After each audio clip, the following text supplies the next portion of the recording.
future I might notch that.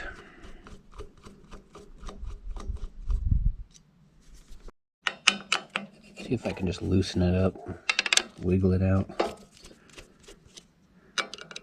Might be enough for it to shift. Yep.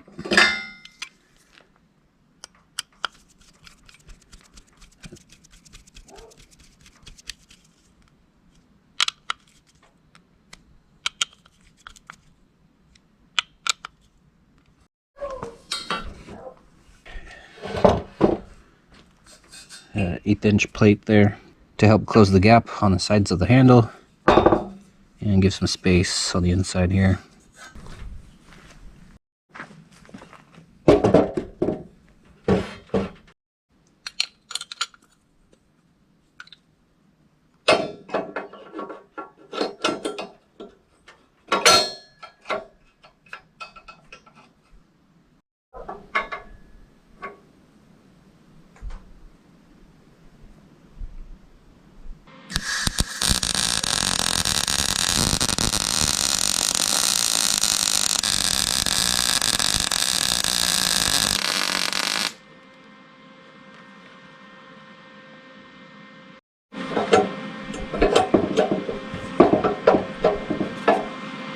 Comes right out.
Alright, these handles turned out pretty awesome. I'm glad I went with these for my final idea. I had one other plan for a lock setup. We're going to do pins at either end, but it seemed a little easier to do this.